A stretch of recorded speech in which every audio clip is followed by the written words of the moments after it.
না, সেটা হচ্ছে যখন রমাদানের চাঁদ ওঠে নবী করিম সাল্লাল্লাহু আলাইহি ওয়াসাল্লামের দোয়া ছিল আল্লাহু আকবার আল্লাহুম্মা আহিল্লাহু আলাইনা বিল আমনি ওয়াল ঈমান ওয়াস সালামাতি ওয়াল ইসলাম।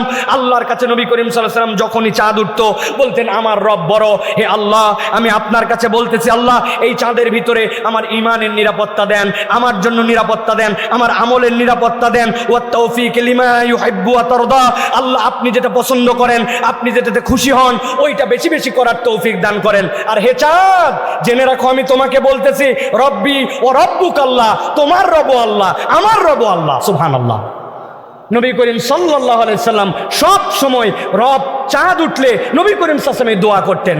আপনার আমার এরকম কোনো চিন্তা নাই, বরং আমরা টিভির উপর নির্ভর করে আছি। এই চাঁদ দেখা গেছে নাকি, হেলাল কমিটিরা নির্ভর করে আছে ওই জায়গায়, হেলাল কমিটি বানাইছে কেবলমাত্র নাস্তা করার জন্য, এছাড়া কোনো কাজ নাই। তারা হেলাল কমিটির অপেক্ষায় আছে আমরা কখন টিভিতে চাঁদ উঠবে, কখন জানা যাবে।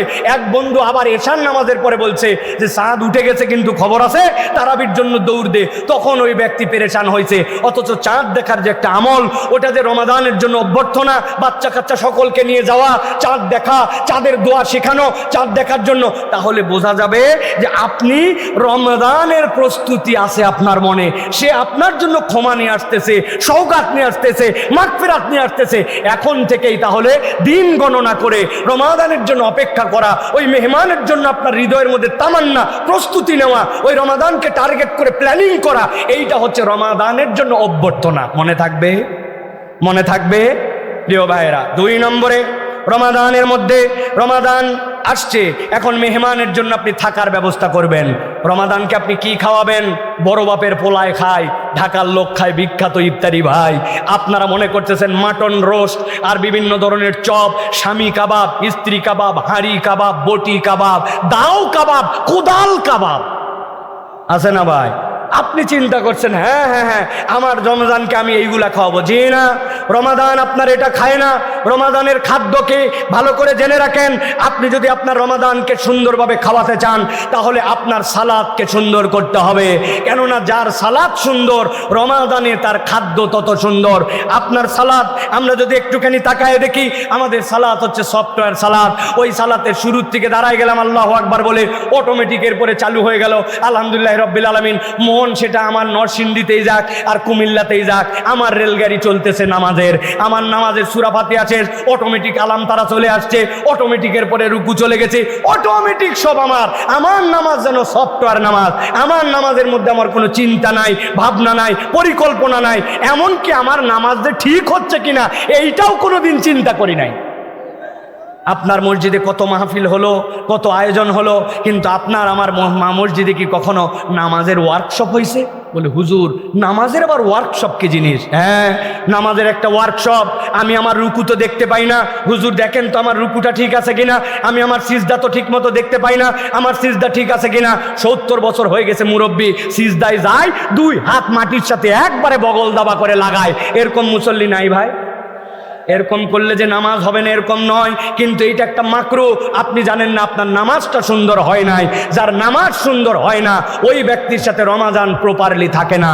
কেননা নবী করিম সাল্লাল্লাহু আলাইহি সাল্লাম বলেছেন মান কামা রমাদানান ঈমানান ওয়া ইহতিসাবান গুফিরা লাহু মা তাকাদ্দামা মিন যামবিহি। আল্লাহ নবী বলছেন কেউ যদি রমাদানের মধ্যে আল্লাহ রাব্বুল আলামিনের সন্তুষ্টির জন্য বুঝে সুঝে ঈমান এবং সওয়াবের আশায় প্রপারলি সালাত আদায় করে, আল্লাহ তার অতীতের সকল গুনাহ মাফ করে দেন। সুবহানাল্লাহ। আল্লাহ যেই সালাদ দ্বারা আপনার গুনাহ মাফ করে দেন, আল্লাহ রাব্বুল আমিন যেই সালাদ দ্বারা আপনাকে মুক্ত করে দেন। আজ পর্যন্ত আমাদের নামাজের কোনো প্ল্যান নাই। ওই যে ছোটবেলায় 3টা সূরা শিখছি, আলাম তারা, কুল হু আল্লাহ আর ফালাক আর নাস, তারপরে চতুর্থ কোনো সূরা নাই। আপনি প্ল্যান করেন এইবার রমাদানে আমি নতুন 2টা সূরা শিখবো। আপনার বন্ধুকে জিজ্ঞাসা করেন দোস্ত তোর কয়টা সূরা মুখস্থ আছে? বলছে দোস্ত আমার তো 4টা সূরা মুখস্থ। কি কি বলতো? এই 4টা সূরা। কোরআনের একটা অ্যাপ আছে আল কোরআন, কোরআনের একটা অ্যাপস আছে কোরআন শিখার বিভিন্ন ধরনের, ওই কোরআনের অ্যাপস থেকে আপনি সুন্দর করে বলছেন দোস্ত তুই অ্যাপস নামা, আলাম তার অর্থটা তুই শিখ, আমিও শিখি। সুবহানাকাল্লাহুম্মা বিহামদিকা সারা জীবন পড়লাম, আজ পর্যন্ত সুবহানাকাল্লাহর অর্থ জানলাম না।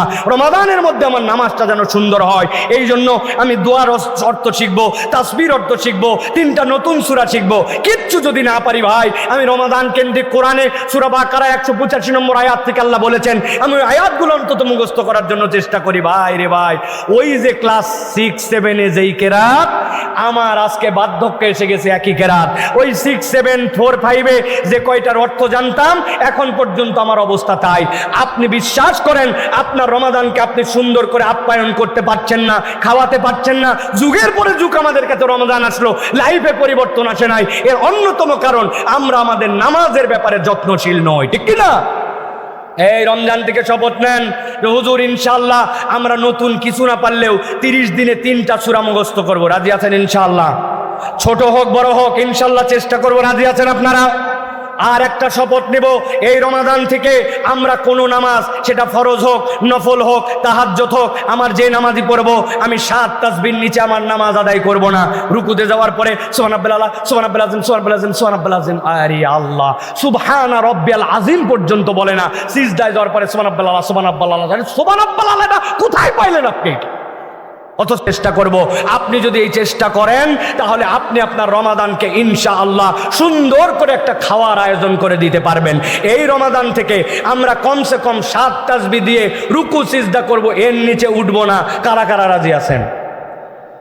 বুঝে বলেন, কিন্তু আন্দাজে আবেগে হাত তুলেন না। হাত নামান। রুকুতে গেছেন সুবহান রাব্বিল আযীম, সুবহান রাব্বিল আযীম, সুবহান রাব্বিল আযীম, কাম সারা উঠে গেছেন, কিন্তু 7 বার পরে দেখেন আরো 6 সেকেন্ড বেশি লাগে। সুবহান রাব্বিল আলা, সুবহান রাব্বিল আলা, সুবহান রাব্বিল আলা, সুবহান রাব্বিল আলা, সুবহান রাব্বিল আলা, সুবহান রাব্বিল আলা, সুবহান রাব্বিল আলা। আমি আল্লাহকে সাক্ষী রেখে বলতেছি, আপনি আপনার রুকু ঠিক করেন, আপনার সিজদা ঠিক করেন, আর 2 রুকুর মধ্যে আর 2 সিজদার মধ্যে দোয়াগুলা পড়েন। আপনার নামাজটা 50% দেখতে সুন্দর হয়ে যাবে ইনশা। রাজি আছেন তাহলে ইনশাআল্লাহ? তাহলে এইটা হচ্ছে আপনার আমার জন্য রমাদানের খাদ্য, যে রমাদানকে আমরা সুন্দর করে খাদ্য দিব, আমার সালাতকে সুন্দর করব। হুজুররা একটু উদ্যোগ নেন, মাদ্রাসার পক্ষ থেকে উদ্যোগ নেন, আল্লাহর ওয়াস্তে যে আলেম ওলামা তালেবে ইলম ছুটি হয়ে যাচ্ছে, মাদ্রাসা বাড়িতে যাচ্ছেন, সব মুরব্বীদেরকে বলেন চাচা আসেন তো, রুকুটা ঠিক হয় কিনা একটু দেখি, কোমরটা কেমনে সোজা করতে হয়, হাতটা বৈঠকের সময় কোথায় রাখতে হয়, সিজদার সময় কেমনে দিতে হয়, তোলার সময় কেমনে নামাতে হয়, উঠতে হয় কেমনে, 2 সিজদার মধ্যে কেমনে সোজা করতে হয়, সিজদাটা কেমনে দিতে হয়, নখগুলা কেমন থাকবে, এইরকম করে একটা উদ্যোগ নেন। উদ্যোগ নিয়ে আপনি সুন্দর করে আপনার রমাদানকে খাওয়াবেন। এই মানসিকতাটা নিয়ে নামাজের জন্য যদি আমরা সুন্দর করি, ইনশাল্লাহ আমাদের রমজান আমাদের কাছে উত্তম খাদ্য পাবে। মনে থাকবে ইনশাল্লাহ? প্রিয় ভাইয়েরা, 3 নম্বর যেটা আপনাদের কাছে বলতে চাই সেটি হচ্ছে, রমাদান এসেছে, আপনার মেহমান এসেছে, এখন আপনার মেহমানকে আপনি রেখেছেন সুন্দর করে, কিন্তু আপনি আপনার মেহমানকে এখন খাওয়াবেন কি? রাখছেন তো আপনি সালাদ দিয়ে সুন্দর করে, কিন্তু রমাদানের খাদ্যটা কি হবে আপনার জন্য? রমাদানকে আপনি কি খাওয়াবেন একটুখানি চিন্তা করে দেখেন। আপনি আপনার রমাদানকে তো আগেই বলেছি পেঁয়াজি বেগুনি কিছুই খাওয়াতে পারেন না, তাহলে আপনি রমাদানকে কি খাওয়াবেন? রমাদানকে আপনি খাওয়াবেন, রমাদানের খাদ্য হচ্ছে কোরআন। আল্লাহ বলছেন শাহরু রমাদান আল্লাযী উনজিলা ফীহিল কোরআন। আল্লাহ বলছেন রমাদান হচ্ছে এমন মাস যেই মাসের মধ্যে আল্লাহ রাব্বুল আলামিন তোমাদের জন্য কোরআনকে অবতীর্ণ করেছেন। এই জন্য আমি বলবো প্রিয় ভাইরা, রমাদান তার কাছে সবচেয়ে সুন্দরভাবে আহরিত হবে, রমাদান সবচেয়ে সুন্দরভাবে তার বাড়িতে আপ্লুত হবে যার বাড়িতে এবং যার জীবনে যত বেশি কোরআনুল কারীমের সাথে সম্পর্কিত হবে। কিন্তু আমরা যদি একটুখানি কল্পনার দিকে তাকাই তাহলে আমরা দেখতে পাই আল্লাহ রাব্বুল আলামিন এই কোরআনুল কারীম দ্বারা রমাদানের মূলত পরিবর্তনের ঘোষণা দিয়েছেন। আল্লাহ বলছেন শাহরু রমাদান আল্লাযী উনজিলা ফীহিল কোরআন, রমাদানের মধ্যে কোরআন তোমাদেরকে দেওয়া হলো। কিন্তু আমরা কি চিন্তা করলাম? আমরা চিন্তা করলাম খালি সিয়াম পালন করলাম। আল্লাহ আপনাকে প্রেসক্রিপশন দিলেন, ওই প্রেসক্রিপশন আমি ফলো করলাম না, আল্লাহর প্রেসক্রিপশন রেখে দিয়ে আমরা আমাদের মতো করে জীবন চালাচ্ছি। রমাদানের পরে রমাদান রেখে গেল, এখন পর্যন্ত রোজাদার নামাজি হয় না। রমাদানের পরে রমাদান চলে গেল, রোজাদার মিথ্যা ছাড়ে না। রমাদানের পরে রমাদান চলে গেল, আগের মুসলমান আর পরের মুসলমানের কোনো পার্থক্য হয় না। এর অন্যতম কারণ রমাদান আছে আমাদের সাথে, কিন্তু কোরআনুল কারীমের সাথে আমাদের সম্পর্ক নাই। শপথ করেন যে আমরা রমাদানের আগেই আমরা কোরআনুল কারীম শেখার জন্য চেষ্টা করব। রমাদানের আগেই আমরা প্ল্যান করব যে আমরা কতটুকু সূরা মুখস্থ করব। পুরা কোরআনুল কারীম সাধ্যের মধ্যে থাকলে একবার অনুবাদ আমরা যদি শেষ করতে পারি, তাহলে এই রমাদান থেকে আমরা কোরআনুল কারীমকে মূল এন্টারটেনমেন্ট দিতে পারবো। আফসোস আর দুঃখ প্রিয় ভাইরা, বাংলাদেশে তারাবি নামে এক ধরনের বিনোদন হয়, আছে আপনাদের এলাকায় ভাই? আমাকে একজন বলছে, হুজুর তারাবির মানেই তো তাড়াতাড়ি। নিজে নিজে ব্যাখ্যা দাঁড় করছে, তারাবি এইটার মানে কি? এইটা ইস্তেরাহাত। আগেকার এক একজন নামাজ পড়তেন, এক একটা 2 রাকাত নামাজ পড়তে তাদের সময় লাগতো 40 মিনিট, 4 রাকাত নামাজ পড়তে লেগে যেত 1.5 ঘন্টা। তাবেঈনে কেরাম, এরপরে তাদের পা ব্যথা হয়ে যেত। ওই ব্যথার থেকে বাঁচার জন্য তারা একটু রিল্যাক্সের জন্য অবসর নিতেন 4 রাকাত পরে। এখন আমাদের নামাজ পড়তে লাগে এক এক রাকাত 3 মিনিট, 2 রাকাত পড়তে লাগে 5 মিনিট, 4 মিনিট 4 রাকাত পরে বসা, এটা একটা নতুন তামাশার মতো হয়ে দাঁড়াইছে আমাদের জন্য, ঠিক কিনা? হ্যাঁ, বসি আমরা, সমস্যা নাই, কিন্তু আমাদের নামাজের তেলাওয়াত যেন সুন্দর হয়। আমাদের যারা হাফেজে কোরআন আছেন তারা যেন সুন্দর করে তেলাওয়াত করে। অতএব আপনার রমাদানকে যদি আপনি সুন্দর করে এই মেহমানকে সম্মান দিয়ে খাওয়াতে চান, তাহলে আপনার কোরআনকে সুন্দর করতে হবে। কোরআন যার যত সুন্দর, রমাদান তার তত সুন্দর।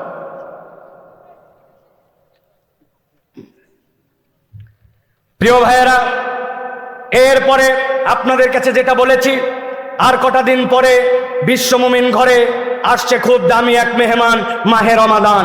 ওই রমাদানের জন্য চতুর্থ যে বিষয়, সেটি হচ্ছে বিনোদন। আপনি আপনার বাড়িতে যখন কোনো মেহমান এসেছে, তার জন্য কি বিনোদনের ব্যবস্থা করেছেন? আপনি বিনোদনের ব্যবস্থা করেছেন, ওয়াইফাইয়ের পাসওয়ার্ডটা ঠিক করেছেন, মনে আছে কিনা আপনাদের কাছে বলেছি। আপনি আপনার বাড়িতে একটা পত্রিকা রেখে দিয়েছেন, আপনি আপনার বাড়িতে চিন্তা করেছেন অন্ততপক্ষে তার যেন দুর্গন্ধ না লাগে, দুর্গন্ধের জন্য ওই ব্যবস্থাটা ঠিক করেছেন। আপনার ছাদের উপরে একটা সুন্দর দোলনা ছিল, ওই দোলনাটার এক পাশটা ছিঁড়ে গেছিল। যারা মেহমান আসছে তাদের ছোট্ট একটা বাচ্চা আছে, ওই দোলনাটাতে দুললে সে একটু আনন্দ পাবে, এই জন্য আপনি তার জন্য ব্যবস্থা করেছেন। আমার কোনো এন্টারটেনমেন্টের ব্যবস্থা নাই, পাশে একটা সুন্দর পার্ক আছে, পাশে একটা ঘোরার জায়গা আছে। আপনি অনেক সময় সুযোগ থাকলে আপনি সেই জায়গায় নিয়ে যে আপনার মেহমানকে বিনোদন দেন। ঢাকায় যখন কেউ আমাদের বাড়িতে আসে, প্রথম রিকোয়ারমেন্ট থাকে চিড়িয়াখানায় ঘুরতে নিয়ে যাবেন তো, আমাদের জন্য একটু শিশু মেলায় নিয়ে যাবেন তো, যায় কিনা ভাই? প্রিয় ভাইয়েরা, এখন আপনার জন্য রমাদানকে আপনি কি বিনোদন দিবেন, ভালো করে এই পয়েন্টটা মুখস্থ রাখেন। রমাদানের বিনোদন হচ্ছে আপনার আচার আচরণের পরিবর্তন। রমাদান আপনার কাছ থেকে দোলনাতে উঠবে না, রমাদান আপনার কাছ থেকে শিশু মেলায় যাবে না, চিড়িয়াখানা দেখতে যাবে না, কিন্তু যেই রমাদান আপনার জন্য এতগুলা পয়গাম সওগাত নিয়ে এসেছে, ওই রমাদানের বিনোদন হচ্ছে আচার আচরণের পরিবর্তন। প্রিয় ভাইরা, আমি মিথ্যা কথা অব্যাহত রেখেছি, আমি চগলখুরি করি, আমি এখন পর্যন্ত বান্দার হক নষ্ট করে গীবত গিল্লা করি, আমি এখন পর্যন্ত কথাবার্তায় সুন্দর নয়। আপনার রমাদান আপনার কাছ থেকে বিনোদন পায় নাই, অতএব আপনাকে একটা প্ল্যানিং এর মধ্যে আসতে হবে। এইবার রমাদানে আমি বিনোদন দিতে চাই। মিথ্যা কথা কথায় কথায় আসতো, গালি মুখ থেকে বের হতো, আমি এখান থেকে বেরিয়ে যাব। আল্লাহ কোরআনুল কারীমের মধ্যে বলেছেন, ওয়ালা তুসাইর খাদ্দাকা লিন্নাস ওয়ালা তামশি ফিল আরদি মারহা। আমার মধ্যে একটা হামবড়াই আছে, একটা অহংকার আছে, আমি কথা বললেই কেমন জানি চটে চটে মানুষের সাথে কথা বলি। অথবা আমি রমাদান থেকে চিন্তা করব আমার কথাটা যেন সুন্দর হয়, অহংকার যেন দূর হয়। আল্লাহ বলছেন ওয়াকসুদ ফি মাশিক ওয়াকদুদ মিন সাউতিক। আল্লাহ বলতেছেন তুমি তোমার চলাফেরায় নম্র হও, তুমি তোমার কথা বলায় সুন্দর হও। আমি এখন থেকে আমার এই সকল জিনিসগুলো আইডেন্টিফাই করব। আমার একটু রাগ বেশি, বাহিরে খুব ভালো, কিন্তু বউয়ের কাছে গেলে আমার গরমটা যেন কেন 100 হয়। আছে না ভাই এরকম লোক? অতএব আপনি এখান থেকে বেরিয়ে আসার জন্য চেষ্টা করবেন। আপনি যদি আপনার আচার আচরণ সুন্দর করতে পারেন, তাহলে আপনার এই মেহমানকে আপনি সম্মান দিতে পারবেন। অতএব এর জন্য আপনার একটা প্ল্যান লাগবে যে আপনি আপনার রমাদানে আচার আচরণ এবার ঠিক করবেন। প্রিয় ভাইরা, 5 নম্বর, শায়েখ চলে আসছেন, অনুমতি দিয়েছেন জন্য আমি আমার 2টা পয়েন্ট শেষ করতেছি। প্রিয় ভাইরা, 5 নম্বর যেটা প্ল্যানিং, সেটা হচ্ছে গিফট। আপনার আত্মীয় এসেছে, তার জন্য আপনার জন্য নিয়ে এসেছে স্বর্ণের চেন, আপনার জন্য নিয়ে আসছে দামি শ্যাম্পু, আপনার জন্য এনেছে সাবান, আপনার জন্য এসেছে বিদেশি বিভিন্ন ধরনের গিফট। আপনি তখন চিন্তা করছেন, প্রথম দেখলাম বউ সহ আসছে, একটা শাড়ি অন্তত দেই, বাচ্চার হাতে অন্তত 500 টাকা দেই, বাচ্চার হাতে অন্তত বিস্কুট খাওয়ার জন্য, চকলেট খাওয়ার জন্য কিছু একটু দেই। আমার সাধ্যের মধ্যে আমরা একটু বিনোদন দেওয়ার চেষ্টা করি। কিচ্ছু নাই, বাড়িতে একটু শুটকি বানায় রাখছিল, একটু শুটকি পোতলা ব্যান্ডে দিয়ে দিছে। বাড়িতে ছাদের মধ্যে একটু টমেটো লাগাইছিল, 5টা টমেটো তুলে হাদিয়া দিছে যে এইটা আমার পক্ষ থেকে নিয়ে যাও। এইটুকু হলেও আমরা করার চেষ্টা করি, ঠিক কিনা? প্রিয় ভাইয়েরা, আপনার রমাদানকে আপনি কি গিফট দিবেন? রমাদানের গিফট আর কিছু নয়, রমাদানের গিফট হচ্ছে মানব কল্যাণ। আপনি আপনার দুনিয়াতে একটা ডায়লগ বের করেছেন, নিজে বাঁচলে বাপের নাম। এর থেকে বড় ইসলামের নামে তহমত আর কিছু হতে পারে না। মুসলমান কখনোই সংজ্ঞা দিতে পারে না। আল্লাহ বলছেন কুনতুম খয়রা উম্মাহ উখরিজাত লিন্নাস, তোমাকে সৃষ্টি করা হয়েছে মানুষের জন্য, আপনি খালি আপন আপন ভাবনা নিয়ে আসেন। রমাদানকে যদি বিনোদন দিতে চান তাহলে আপনার জন্য মানব কল্যাণের চেষ্টা করতে হবে। দুস্থ অনাথ যেই সকল বিপদগ্রস্ত তাদের পাশে দাঁড়াতে হবে। আপনার প্রচেষ্টা হবে আপনার সাধ্যের মধ্যে মানব কল্যাণে কিছু করা। কিচ্ছু পারি নাই, মসজিদের অজুখানাটা আমি পরিষ্কার করে মসজিদের পাশে ওয়ালে কারা যেন পোস্টার লাগাইছে, পোস্টারটা তুলে দিছি। একটা ছোট্ট একটুখানি রাস্তা ছিল, যে রাস্তার পুলের গোড়াটা এখন পর্যন্ত কেন জানি মিলে নাই, গাড়িগুলা ওঠার সময় একটু ধাক্কা খায়। হ্যাঁ রাখ, এটা সড়ক ও জনপদের কাজ, আমার কাজ কিনা না। আপনি চিন্তা করছেন আমি একটুখানি মানব কল্যাণের চিন্তা করে এই রাস্তাটা একটু ঠিক করে দেওয়ার জন্য চেষ্টা করি, কোন একটা ভাই বিপদে বসে তার জন্য একটু আগায় যায়। আপনি যদি মানব কল্যাণের কোনো একটা শপথ নেন, সমাজ পরিবর্তনের সারথি হন, আপনি আপনার প্রোগ্রামে কেবল ব্যক্তিগত না রেখে সামগ্রিক যারা ভালো কাজ করে তার সাথে একটু যুক্ত হন, আল্লাহ রাব্বুল আলামিন আপনাকে আমাকে যে রমজান দিয়েছিলেন ওই রমাদান তাহলে আপনার পক্ষ থেকে একটা গিফট পাবে। এই জন্যই বলা হচ্ছে ইন্না হাদা কানা লাকুম জাযাআন ওয়া কানা সা'য়ুকুম মাশকুরা। তোমাদের মধ্যে থেকে ওই প্রচেষ্টা, যেই প্রচেষ্টাগুলো আল্লাহ পছন্দ করেন, ওইটা করলে তুমি আল্লাহর কাছেও প্রশংসিত হবে, আল্লাহও সেটা কৃতজ্ঞতার সাথে স্মরণ রাখবেন। কোন কাজ? যেটা তার বান্দার কল্যাণের জন্য বান্দা করে। অতএব এই রমাদানে আমাদের প্রস্তুতির একটা অংশ হচ্ছে রমজানকে গিফট দিব মানব কল্যাণ দিয়ে। সর্বশেষ যেটা বলতে চাই প্রিয় ভাইরা, রমাদানকে আমরা বিদায় দিব, আমাদের বিদায় দেওয়ার সময় সংবর্ধনা দেই। কি বলেছিলাম? কিছু দূর আগায় যায় অন্ততপক্ষে তাকে একটা বিদায় দেওয়ার জন্য চেষ্টা করি না ভাই? রমাদানের বিদায় কি হবে? রমাদানের বিদায় আর কিছু নয় প্রিয় ভাইরা, রমাদানের সবচেয়ে বড় সম্পদ, ইমানদারের সবচেয়ে বড় হাতিয়ার, সেটা হচ্ছে রমাদানের বিদায় হচ্ছে উত্তম দোয়ার প্র্যাকটিস করা। এই পয়েন্টে কথা বললে আপনারা মনে কষ্ট পান প্রিয় ভাইরা, আমরা আল্লাহর কাছে ফেরতও আসি না, আল্লাহর কাছে আমরা দোয়াও করি না। অথচ আল্লাহ বলছেন আফালা ইয়াতুবুনা ইলাল্লাহ ওয়া ইস্তাগফিরুনাহু, তোমরা কি আল্লাহর কাছে ফেরত আসবে না এবং তার কাছে ইস্তেগফার করবে না? আপনি আমি আল্লাহর কাছে দোয়া করি আর ইস্তেগফার করি, আমি শত জায়গায় বলি এই দোয়া এই ইস্তেগফার অনেক সময় এটা স্বয়ং আমাদের জন্য বেয়াদবি হয়। আল্লাহ চাইতে বলছে কেমনে আর আমি চাই কেমনে, আমার চাওয়ার সাথে আল্লাহর যে বলে দেওয়া পদ্ধতি তার কোনো মিল নাই। ভালো করে খেয়াল করেন, এই পয়েন্টটা মাথার মধ্যে ঢুকায় রাখেন। আপনি নামাজের মধ্যে আল্লাহর কাছে সালাম ফিরিয়েছেন, ফেরার পরে আল্লাহর কাছে তাসবিহ হাতের পরে দোয়া করবেন। কে হিসাব বেয়াদব আমরা, হাত তুলতে দেরি রব্বানা আছে কিনা ভাই? আছে। আপনি এই যে কি বলে আল্লাহর কাছে চপাত করে মারিয়ে দিলেন, আপনি বলছেন রব্বানা যালামনা আনফুসানা ওয়া ইল্লাম তাগফির লানা ওয়া তারহামনা লানাকুনান্না মিনাল খাসিরিন। আল্লাহ আমার গুনাহ, আমার অপরাধ, আমার ভুল এর কোনো শেষ নাই, আই রব তুমি আমাকে ক্ষমা করে দাও। আপনি একবার চিন্তা করেন তো, যেই কথা বলে আল্লাহর কাছে আপনি দোয়া করলেন ওইটার মধ্যে কোনো রকম কিছু না, এই যে মারলেন। এইটাই যদি আপনি শায়েখ আহমদুল্লাহ এখানে উপস্থিত, আপনার কোনো একটা সমস্যা, এই সমস্যার জন্য আপনি তার কাছে গেছেন যে শায়েখ আপনার কাছে আমার কথা আছে, শায়েখের পিএস বলছে থামা আগেই যাওয়া যাবে না, সিরিয়াল আছে। উনি বলতেছে আমার কথা বেশিক্ষণ লাগবে না, আমার রেডি আছে কথা, আমার ছেলের একটা চাকরি দরকার, শায়েখের পরিচিত অমুক আছে, তার কাছে আমি একটুখানি নিবেদন দিব জন্য আমি শায়েখের কাছে জাস্ট খালি আর্জিটা দিব। আপনি ঘরের মধ্যে অনুমতি পাইছেন ঢোকার সাথে সাথে সালাম দিতেন, আসসালামু আলাইকুম শায়েখ আপনি কেমন আছেন, আমার ছেলেটা কিন্তু অনাথ মাস্টার সবগুলো ভালো রেজাল্ট করছে, তার জন্য একটা চাকরির দরকার, মেহরবানি করে আপনি দ্রুত একটা চাকরির ব্যবস্থা করে দেবেন, গেলাম আসসালামু আলাইকুম। শায়েখ ডাক দিয়ে বলবে এই আমার কোন পিএস এই লোককে ঢুকাইছে, ওর চাকরি আগে দূর করা দরকার, কোন ব্যক্তির মাথা ঠিক আছে আর ঠিক নাই, যাকে তাকে আমার কাছে কেন আসতে দাও। আর এই লোকটা যদি আপনার মন্ত্রী হয়, তার কাছে যে আপনার কোনো একটা নিবেদন আছে, আপনি মন্ত্রীর কাছে গেছেন, যাওয়ার পরে ঢোকাই যায় না, কোনো মতে ঢুকছেন, ঢুকে আপনি মন্ত্রীকে সালাম দিয়ে বলছেন আসসালামু আলাইকুম মন্ত্রী সাহেব, আপনি কিন্তু আমার এলাকা থেকে মন্ত্রী হয়েছেন, আমি কিন্তু আপনাকে মহব্বত করে ভোটও আপনাকে দিয়েছিলাম, আমার ছেলের কিন্তু চাকরির জরুরি দরকার, তার কাগজপত্র সব ঠিক আছে আপনার কাছে দিয়ে গেলাম, আগামী 7 দিনের মধ্যে একটা চাকরির ব্যবস্থা করে দেবেন, আসসালামু আলাইকুম। মন্ত্রী বলবে ধরে একে বান্ধে ফেলা, ঠিক কিনা? আপনি এই জায়গায় জোরে জোরে ঠিক বলতেছেন, কিন্তু আপনি আমি নিজের জীবনে হিসাব মিলাই দেখি আপনার আমার দোয়াগুলা ঠিক এইরকমই, সালাম ফিরালাম অথবা দোয়া করতে মন চলে একটু হাত তুললাম, আর হুজুরকে দেখতে পাইছি হুজুর আমার জন্য দোয়া করবেন, আমার চাকরির জন্য দোয়া করবেন, আমার ছেলের জন্য দোয়া করবেন, আমার ছেলের জন্য হাফেজ হয় দোয়া করবেন, আমার বউয়ের মাজা ব্যথার জন্য দোয়া করবেন। তার দোয়া হুজুর কন্ট্রাক্টারি নিচে, আমি খালি চাওয়ার মধ্যে আছি, নিজের দোয়া আমি নিজে করি না, ঠিক কিনা? ভালো করে বোঝেন, রমাদানের বিদায় হচ্ছে আপনার জন্য একটা উন্নত দোয়া। আপনি আল্লাহর কাছে দোয়া করেছেন, হাত তুলে, আপনার হাত তুলে দোয়া ফুরায় না। আপনি সিজদায় গেছেন, আপনার সিজদায় দোয়া ফুরায় না। আপনি চিন্তা করছেন হুজুর রাব্বানা আতিনা ফিদ দুনিয়া আর রাব্বানা যালামনার বাহিরে তো কোনো দোয়াই জানা নাই, ফুরাবে আবার কেমনে? এ করতে তো 1 মিনিট লাগে না। আমি জিজ্ঞাসা করতে চাই, শালঘরের মুসলমান, আপনি আপনার এলাকার সিএনজি আলার জন্য কোনোদিন দোয়া করেছেন? আপনার এলাকার কৃষকের জন্য দোয়া করেছেন? বাসের ড্রাইভারের জন্য দোয়া করেছেন? ভিক্ষুকদের জন্য দোয়া করেছেন? বেনামাজির জন্য দোয়া করেছেন? ডোনাল্ড ট্রাম্পের জন্য কোনোদিন দোয়া করেছেন? ইলন মাস্কের জন্য দোয়া করেছেন? আপনি মনে করছেন হায় হায় হুজুর কয় কি, ডোনাল্ড ট্রাম্প এটা কাফের, ওর জন্য আবার দোয়া কি?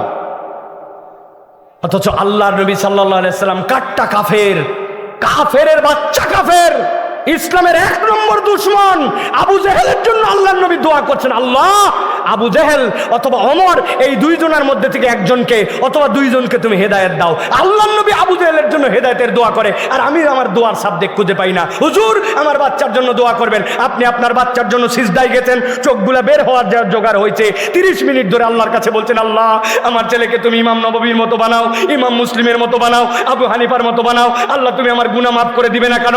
আল্লাহ তুমি আমাকে দাও, আমার রিজিকে দাও, এলাকায় দাও। আল্লাহ আমি তো আর কিচ্ছু মনে করতে পারতেছি না, আল্লাহ আর কি কি বাদ গেছে তুমি একটু আমাকে মনে করে দাও। ওহো, ঢাকার 8 নম্বর বাসের হেল্পারদের জন্য দোয়া করলাম, আল্লাহ ঢাকার ফুটপাতের দোকানদার জন্য দোয়া করলাম, আয় রব্বুল আলামিন এমন মানুষ যারা সুযোগ ছাড়া পড়ে নামাজ পড়ে না তাদের জন্য দোয়া কর। আল্লাহ পৃথিবীর বিভিন্ন জায়গায় যারা কাজের বুয়া আছে, খালাম্মা আছে, এরা কাজ করে, এদের জন্য দোয়া করলাম।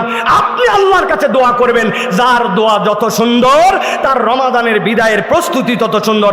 আল্লাহ বলতেছেন ওয়ানিবু ইলা রাব্বিকুম ওয়া আসলিমু লাহু মিন ক্বাবলি আন ইয়াতিয়াকুমুল আযাব সুম্মা লা তুনসারুন।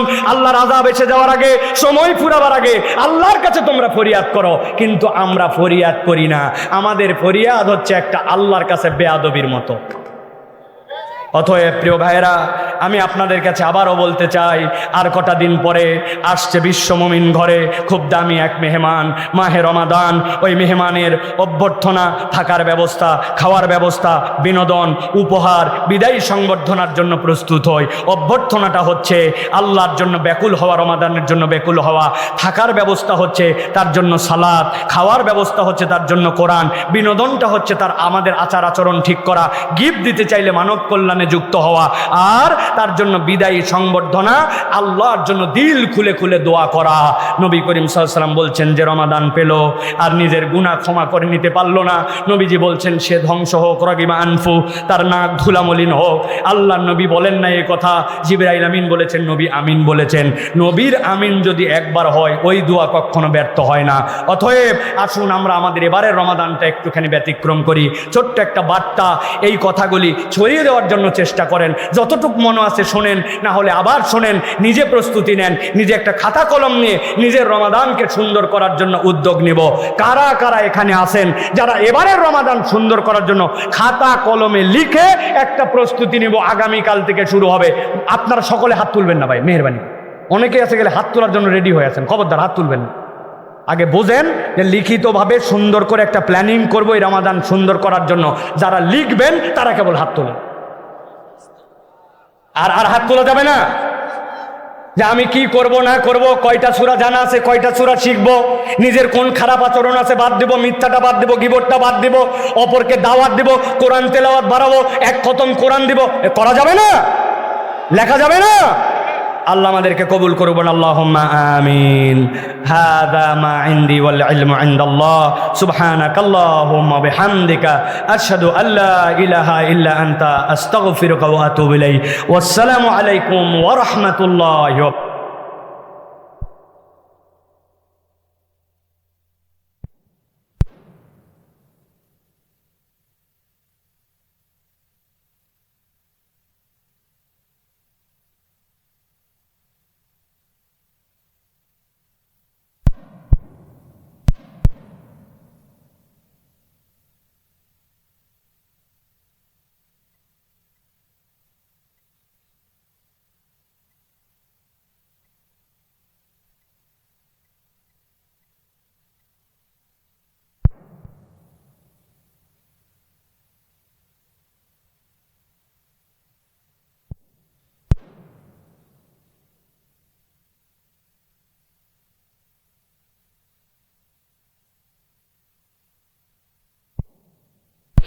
وفي فرقان الحميد أعوذ بالله من الشيطان الرجيم بسم الله الرحمن الرحيم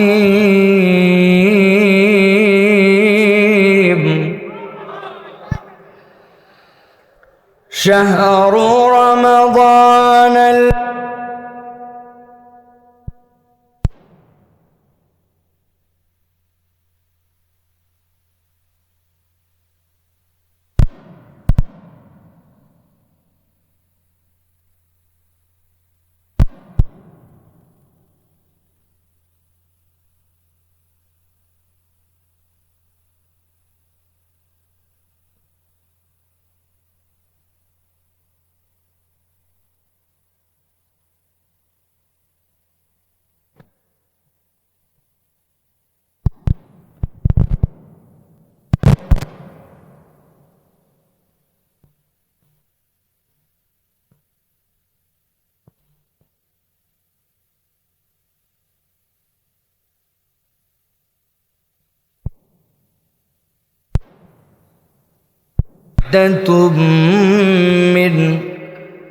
فعدة من أيام أخر يريد الله بكم العسر يريد بكم العسر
حميد مجيد الحمد لله আল্লাহ রাব্বুল আলামিনের কাছে শুকরগুজার হচ্ছি যে আল্লাহ রাব্বুল আলামিন আমাদেরকে আজকের এই সরকারবাড়ি যুব সমাজের উদ্যোগে মাদ্রাসাতুস সুন্নাহ ছোট শালগড় দেবিদ্বার কুমিল্লার মাঠ প্রাঙ্গণে 38তম আজকের এই তাফসীরুল কোরআন মাহফিলে আশার বসার তৌফিক দান করলেন। এজন্য আমরা আল্লাহর কাছে তারই শেখানো বাক্যে কালিমাতুশ শুকর আদায় করছি, সকলে পড়ছি আলহামদুলিল্লাহ। দরুদ এবং সালাম বর্ষিত হোক মানবতার মহান মুক্তির দূত আকা ইনামদার তাজেদারে মদিনা আপনার আমার প্রিয় রাসূল জনাবে মুহাম্মদুর রাসূলুল্লাহ সাল্লাল্লাহু আলাইহি ওয়াসাল্লাম। আজকে এখানে কথা বলেছেন মুফতি আমির হামজা, মুফতি মুহাম্মদ আলী কথা বলেছেন এখানে এবং গান গেয়েছেন আমাদের ওবায়দুল্লাহ তারেক ভাই, কলরবের শিল্পীবৃন্দ। আপনাদের কাছে কথা বলার জন্য ইতিমধ্যে এসে উপস্থিত হয়েছেন আমাদের অত্যন্ত শ্রদ্ধেয় শেখ আহমদুল্লাহ হাফিজাহুল্লাহ। আজকের মোবারক মাজলিসের সম্মানিত সভাপতি মোহাম্মদ বাকি সরকার সহ বিভিন্ন পর্যায়ের ওলামায়ে কেরাম, ফজলা এজাম, আমার সামনে উপবিষ্ট দিন দরদি মুরব্বিয়ানে কেরাম, আমার প্রিয় তরুণ যুবকেরা, স্নেহ ছোটরা, আলাদা প্যান্ডেল থেকে শুনছেন মা এবং বোনেরা, সকলকে একবার সালাম দিয়েছি। আরো একবার আপনাদের কাছে দোয়া পাওয়া এবং করার আশায় সালাম নিবেদন করি, আসসালামু আলাইকুম ওয়া রাহমাতুল্লাহ। আপনারা ভালো আছেন ভাই? ওয়াজ শোনার মতো এনার্জি আছে আপনাদের? বুঝে বলেন কিন্তু আছে আপনাদের? প্রিয় ভাইয়েরা, আমি ভূমিকা ছাড়াই অল্প সময়ে আমাকে একটা নির্ধারিত প্রসঙ্গে কথা বলতে বলা হয়েছে, যে প্রসঙ্গে কমসে কম 90 মিনিট না হলে আমি এটাকে গুছায় আপনাদের কাছে উপস্থাপন করতে পারবো না। কিন্তু আমি যৎকিঞ্চিত এর সামারিটা আপনাদের মাথার মধ্যে আজকে ঢুকাই দিয়ে যেতে চাই। প্রিয় ভাইয়েরা, আপনারা জানেন আর কয়েকটা দিন পরেই মুসলমানদের কাছে সবচেয়ে দামি পয়গাম নিয়া আমাদের কাছে একটা অনন্য মাস, আল্লাহ রাব্বুল আলামিনের দেওয়া নিয়ামতের মাস, ওই মাসটি আপনার আমার সামনে হাজির হবে। বুঝে থাকলে বলেন তো, যেই মাসের কথা আমরা বলছি ওই মাসটার নাম কি? আর একটু মহব্বতে বলেন, ওই মাসটার নাম কি? আল্লাহ রাব্বুল আলামিন কুরআনুল কারীমের মধ্যে অন্য কোন মাসের নাম আলাদা করে উল্লেখ করে রব্বুল আলামিন উল্লেখ করেন নাই, কিন্তু আল্লাহ রাব্বুল আলামিন রমজান মাসের নামটা আল্লাহ উল্লেখ করেছেন। কিন্তু এই জায়গাতে খেয়াল করার মতো কতগুলা কথা আছে। আল্লাহ রাব্বুল আলামিন বলছেন শাহরু রমাদান, রমাদান মাস, আল্লাযী, আল্লাহ বলছেন যার ভিতরে উনজিলা ফীহিল কুরআন, রব্বুল আলামিন কোরআনকে অবতীর্ণ করেছেন। আপনার আমার কনসেপ্টের মধ্যে রমজান যখন আমরা একবার চিন্তা করি, রমজান চিন্তা করার সাথে সাথে একটু ফেয়ারলি যদি আপনি বলেন, তাহলে দেখবেন আপনার চিন্তার মধ্যে রমাদান মানে রোজা, রমাদান মানে আপনার আমার জন্য সিয়াম পালন, এই কনসেপ্টটা আপনার আমার মধ্যে সর্বপ্রথম আছে। জিজ্ঞাসা যদি করা হয় রমাদান কিসের মাস, আমরা বলে ফেলি সিয়ামের মাস, কিন্তু আল্লাহ রাব্বুল আলামিন বলছেন শাহরু রমাদান, রমাদান মাস। এইটুকু বলার পরে রব্বুল আলামিন বলছেন আল্লাযী উনজিলা ফীহিল কুরআন, আমি রব্বুল আলামিন যার ভিতরে কোরআন অবতীর্ণ করেছি। এরপরে রব্বুল আলামিন এবার কোরআনের পরিচয় দিচ্ছেন, রমাদানের পরিচয় দিচ্ছেন না। আল্লাহ বলছেন এই কোরআনটা কি? আল্লাহ বলছেন হুদাল লিন্নাস ওয়া বাইয়িনাতিন মিনাল হুদা ওয়াল ফুরকান। আল্লাহ বলছেন এই কোরআনটা হচ্ছে মানবতার জন্য কিয়ামত পর্যন্ত পথ প্রদর্শক। আর রব্বুল আলামিন বলছেন আমি যেইটাকে হুদা বললাম এইটা যে কোনো জায়গার জন্য পথ প্রদর্শক নয়, বরং সত্য এবং মিথ্যার মাঝে পার্থক্য করে, যে সেটা হচ্ছে কোরআন। সুবহানাল্লাহ। ভালো করে খেয়াল করেন তাহলে। রব্বুল আলামিন রমজান বললেন, এরপরে আল্লাহ রাব্বুল আলামিন আগে সিয়ামের কথা বলেন নাই। রব্বুল আলামিন বলছেন রমজান মূলত কোরআনের মাস। এরপরে আল্লাহ কোরআনের পরিচয় দিলেন। তারপরে আল্লাহ বলছেন ফামান শাহিদা মিনকুমুশ শাহরা ফালইয়াসুম, আমি আল্লাহ রাব্বুল আলামিন দায়িত্ব দিলাম এই কোরআনওয়ালা মাসটা তোমরা যদি কেউ পেয়ে যাও, আমি রব্বুল আলামিন তোমাদের জন্য নির্দেশনা দিলাম, তাহলে তোমরা সিয়াম পালন করো। তোমাদের জন্য রব্বুল আলামিন সিয়াম পালন করার দায়িত্ব বানালেন। তাহলে রমাদান আপনাকে মনে রাখতে হবে, প্রথম হচ্ছে আপনার আমার জন্য রমাদান হচ্ছে কোরআনের মাস। কিসের মাস? কোরআনের মাস। আল্লাহ বলছেন এরপরে ওই মাসের মর্যাদা আল্লাহ দিয়েছেন সিয়াম দ্বারা। তোমাদের মধ্যে থেকে যারা পারবে আল্লাহ বলছেন তোমরা যেন সিয়াম পালন করো। আল্লাহ এরপরে সিয়ামের বিধান দিয়েছেন ওয়ামান কানা মিনকুম মারিদান আও আলা সাফারিন ফাইদ্দাতুম মিন আইয়ামিন উখার, তোমাদের মধ্যে কেউ যদি অসুস্থ হও, কেউ যদি সফরে থাকো, আল্লাহ বলছেন আল্লাহ তোমাকে বাধ্য করেন নাই, যতই অসুস্থ হও মরে যা তাও রোজা রাখা লাগবে। আল্লাহ বলছেন আল্লাহ রাব্বুল আলামিন এটা বাধ্য করেন নাই। আল্লাহ বলছেন ইউরিদুল্লাহু বিকুমুল উসরা ওয়ালা ইউরিদু বিকুমুল উসরা, আল্লাহ তোমাদের জন্য সহজ করতে চান। রব্বুল আলামিন তোমাদেরকে এই বিধান দ্বারা কঠিন কিছু দিতে চান না। কিন্তু আমি যদি আমার ভাইদের কাছে আজকে বলতে চাই যে প্রিয় ভাইয়েরা, রমাদান তো আমাদের কাছে সমাগত, কিন্তু এই রমাদানের প্রস্তুতি কি আমাদের আছে কিনা? রমাদানের প্রস্তুতি আছে আমাদের? কি প্রস্তুতি আছে আপনাদের? আমাদের রমাদানের প্রস্তুতি হচ্ছে সোয়াবিন তেল কিছু কিনে রাখতে হবে, পেঁয়াজের দাম যদি বেড়ে যায় পেঁয়াজের প্রস্তুতি নিতে হবে, ভালো ভালো খেজুর আগের থেকে কিনে কম দামের কিছু খেজুর ম্যানেজ করতে হবে, আর রমজান কেন্দ্রিক আমার কিছু বাজার সদাই করতে হবে। এই বাজার সদাইয়ের জন্য আমাদের প্রস্তুতি আছে। কিন্তু রমাদান বেসিক্যালি এই খেজুর কিনা, রমাদান বেসিক্যালি এই ছোলা কিনা, মুড়ি কিনা, এই প্রস্তুতির জন্য রমাদান আসে নাই, বরং রমাদানের জন্য আল্লাহ রসুলের দেখানো একটা প্রস্তুতি আছে।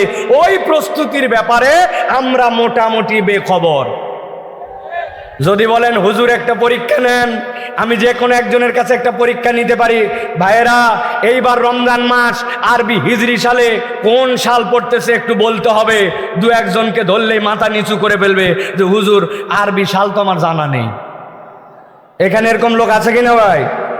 প্রিয় ভাইয়েরা, আমি একটা থিমকে সামনে রেখে আপনাদের কাছে সংক্ষিপ্ত কয়েকটি কথা বলবো।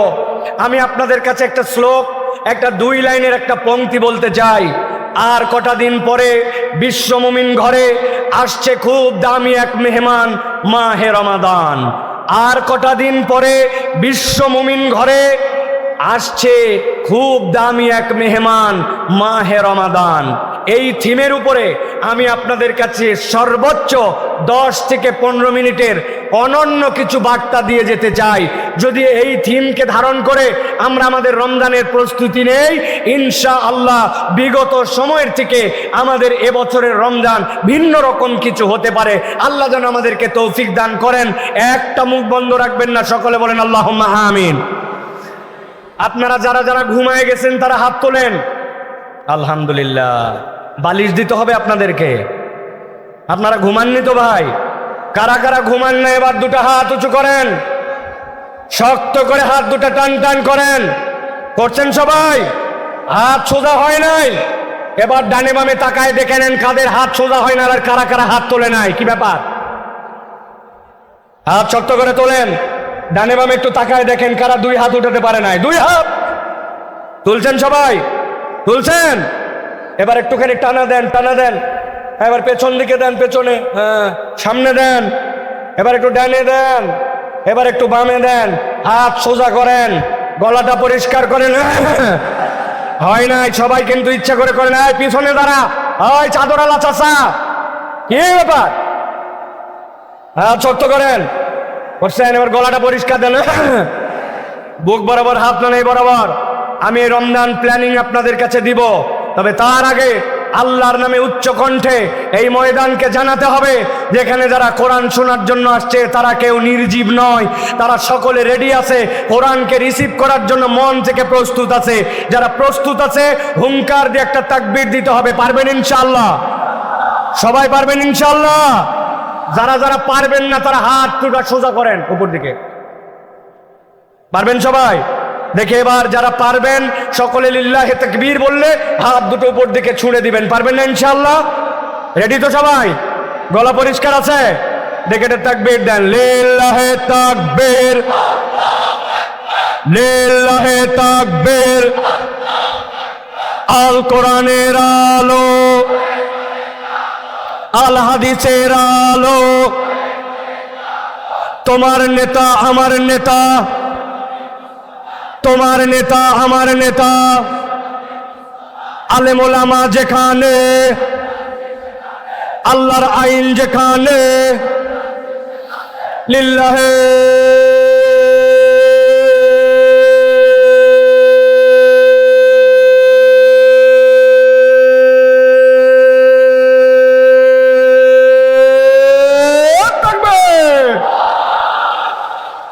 আলহামদুলিল্লাহ। হাত নামান। শয়তান আছে আর?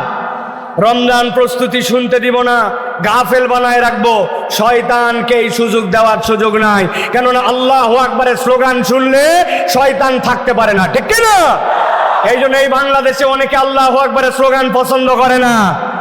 ইনশাআল্লাহ আগামীর বাংলাদেশ ইসলামের বাংলাদেশ, আগামীর বাংলাদেশ কোরআনের বাংলাদেশ, আগামীর বাংলাদেশ বৈষম্যহীন বাংলাদেশ, আগামীর বাংলাদেশ ইনশাআল্লাহ তরুণ যুবকদের বাংলাদেশ। ওই বাংলাদেশে আল্লাহু আকবারের পক্ষে যারা তাদের পক্ষে আমরা, আল্লাহু আকবারের পক্ষে যারা না তাদের পক্ষে আমরা নয়, ঠিক না? রেডি তো?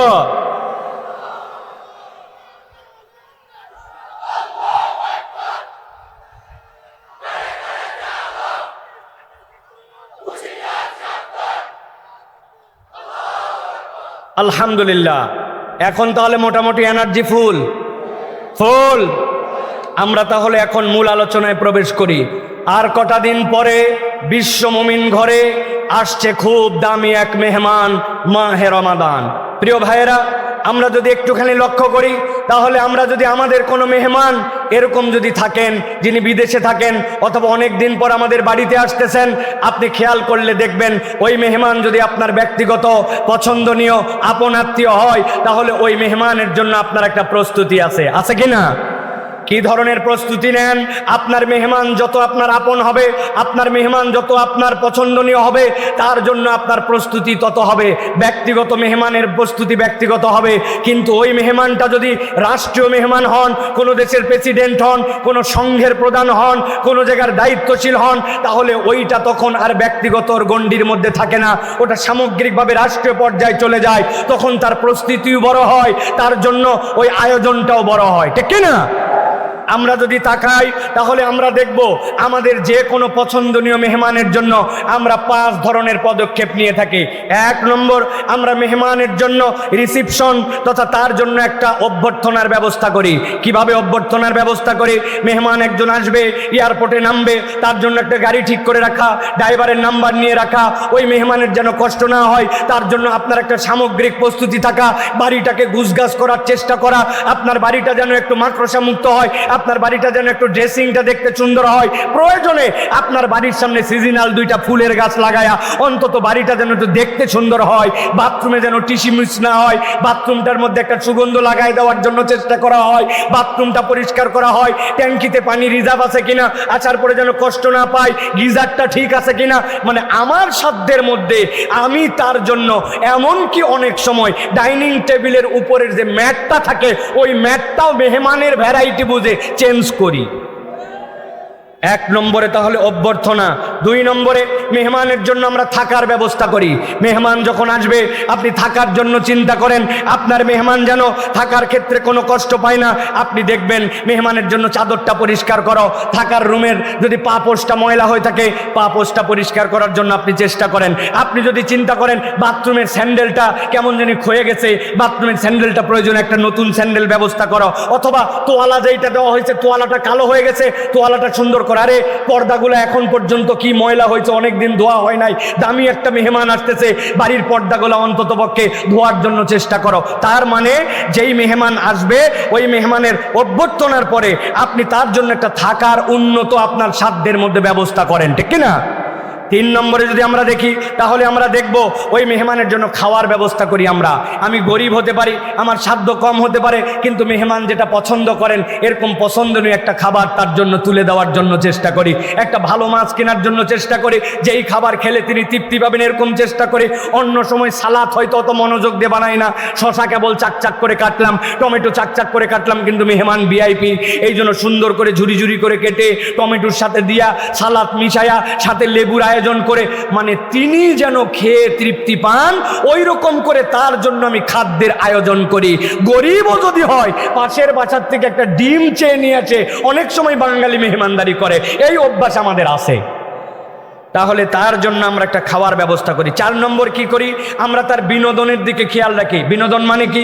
বাড়িতে ওয়াইফাই লাইনটা 2 মাস বেতন দেওয়া হয় নাই, টাকা দেওয়া হয় নাই জন্য কেটে দিছে, মেহমান আসবে ইন্টারনেট ব্যবহার করা লাগতে পারে, এই ইন্টারনেটের লাইনটা ঠিক করতো। বাড়িতে উনি পেপার পড়ার অভ্যাস থাকতে পারে, তার জন্য একটা ডেলি দৈনিকের ব্যবস্থা করো।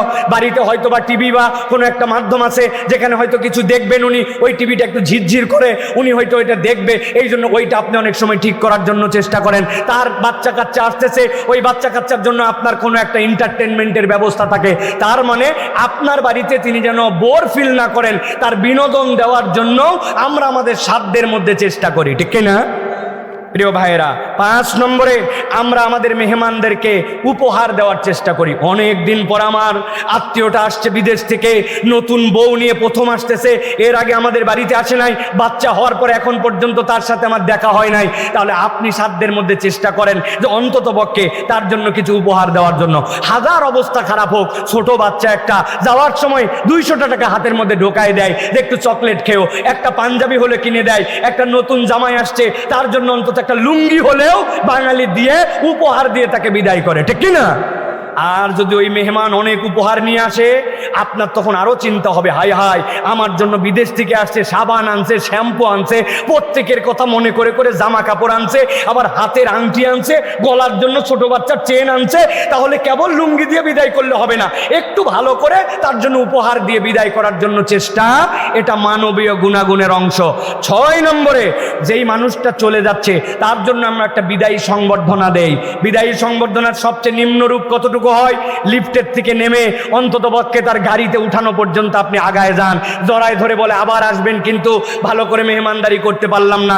আর যদি রাষ্ট্রীয় মেহমান হয় তাহলে রাষ্ট্রীয় মেহমান তার বিদায়ের জায়গা পর্যন্ত যে তাকে সি অফ করে বিদায় করার পরে হাত দিয়ে তাকে ইশারা করে তারপরে তাকে সম্মানের সাথে বিদায় করে।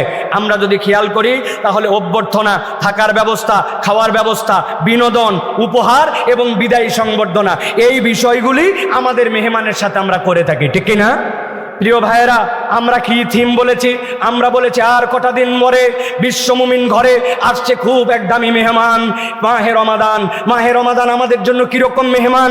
এই মাহে রমাদান এমন মেহমান যে মাহে রমাদান আপনার আমার জন্য ইতকুম মিনান নিরান নিয়ে আসবে, জাহান্নাম থেকে আপনাকে আমাকে মুক্ত করবে, আল্লাহর পক্ষ থেকে রহমত নিয়ে আসবে, বরকত নিয়ে আসবে, মাগফিরাত নিয়ে আসবে। যেই বান্দা এক অক্ষর পড়লে তার জন্য 10 সওয়াব হতো, আল্লাহর বান্দা ওই রমাদানের মতো ওইটা 700 গুণের বেশি পেয়ে যাবে। এমন এক রাত আল্লাহ রাব্বুল আমিনের মধ্যে দিয়েছেন, ওই বান্দা এক রাত্রে ইবাদতে কমসে কম 84 উপরে তার জান্নাতে যাওয়ার জন্য যতটুকু লাগে ততটুকু পর্যন্ত রব্বুল আলামিন তাকে দিয়ে দিবেন। এই রকম মাহে রমাদান আপনার আমার জন্য শয়তানকে আটকায়া জাহান্নামের দরজা বন্ধ করে জান্নাতের দরজা খুলে আপনার জন্য এরকম এক ভিআইপি মেহমান আসতেছে। জিজ্ঞাসা করতে চাই, যে এই মেহমান এত কিছু নিয়ে আপনার কাছে আসতেছে, তার অভ্যর্থনা কি হবে, তার থাকা কি হবে, তার খাওয়া কি হবে, তার বিনোদন কি হবে, তার উপহার কি হবে, আর তার বিদায়ী সংবর্ধনা কি হবে? এ বিষয়ে কি আপনার আমার কনসেপ্ট ক্লিয়ার আছে? একটু আগে আপনাদের কাছে জিজ্ঞাসা করেছিলাম রমজানের প্রস্তুতি আছে কিনা। আছে মানে ছোলা কিনে ফেলছি হুজুর, এই বছর আল্লাহর দয়ায় পেঁয়াজের দাম কম, তাও 5 কেজি পেঁয়াজ কিনে রাখছি। সোয়াবিন আমার বউ আগের থেকেই বলছে দাম বাড়ে কি কমে জানি না, পেঁয়াজি যেহেতু ভাজাই লাগবে, আর বাঙালির পেঁয়াজি বেগুনি না হলে ইফতারি হবে না, ওতে 10 কেজি সোয়াবিন রেডি, আমার রমাদান শুরু। তাই না ভাই? চলেন এবার একটু হিসাব মিলায় দেখি। রমাদান আমাদের কাছে আসতেছে, এই রমাদানের অভ্যর্থনা আপনার আমার জন্য কি হবে? রমাদান তো সেরকম কোনো রাষ্ট্রদূতের মতো শরীর নিয়ে আসতেছে না, অথবা রমাদান তো তার আক্ষরিক কোনো অবয়ব নিয়ে আমাদের কাছে আসতেছে না। কিন্তু এই রমাদানের অভ্যর্থনা কি হবে? যেরকম আমি আমার বাসা গুছাই, যেরকম আমি আমার বাসার জন্য প্রস্তুতি নেই, যেরকম আমার ভ্যাসটার মধ্যে একটা ফুল রেখে দিয়ে অন্ততপক্ষে মেহমানের জন্য আমার ফুলদানিটা সাজানোর চেষ্টা করি, আমার জন্য তার বাড়ির সামনে ফুল লাগানোর চেষ্টা করি, বাথরুমের দুর্গন্ধ দূর করার জন্য চেষ্টা করি, তোয়ালাটা পরিবর্তন করার চেষ্টা করি, এটা মেহমানের জন্য অভ্যর্থনা। তার জন্য এয়ারপোর্টে তার গাড়িতে আসার জন্য যেন কোনো সমস্যা না হয়, ড্রাইভারের নাম্বারটা পর্যন্ত হোয়াটসঅ্যাপ করে দিয়ে রাখি। কিন্তু আমার রমাদানের অভ্যর্থনা আমার জন্য কি হবে? প্রিয় ভাইরা, রমাদানের অভ্যর্থনা হচ্ছে মুমিন জীবনের হৃদয়ের মধ্যে একটা ব্যাকুলতা থাকবে। রমাদান আসতেছে, ওই রমাদানের জন্য সে দিন গুণা শুরু করবে। নবী করিম সাল্লাল্লাহু আলাইহি সাল্লামের ব্যাকুলতা ছিল, 2 মাস আগের থেকে নবীজি দোয়া করতেন, আল্লাহুম্মা বারিক লানা ফি রজব ওয়া শাবান ওয়া বাল্লিগনা ফি রমাদান। হাদিসের মধ্যে আসতেছে নবী করিম সাল্লাল্লাহু আলাইহি সাল্লামের সাহাবায়ে কেরাম 6 মাস পার হয়ে যাওয়ার পর থেকে রমজানের জন্য প্রহর গুনতে শুরু করতেন। রমজানের জন্য আপনার অভ্যর্থনা, আপনার মনের তামান্না, আপনার তাড়না, এটা প্রত্যেক ইমানদারের মধ্যে থাকতে হবে। রমাদান যেদিন শুরু হলো সেদিন থেকে আপনি শুরু করলেন এরকম নয়, বরং আপনার হৃদয়ের মধ্যে এটার জন্য আকর্ষণ থাকতে হবে। আর সর্বশেষ এই রমাদানের জন্য একটা আকর্ষণ, একটা অভ্যর্থনা আপনাকে দিতেই হবে। আল্লাহর নবী যেটা মিস করতেন না, কিন্তু আমরা জীবনে যেটা একবারও দেই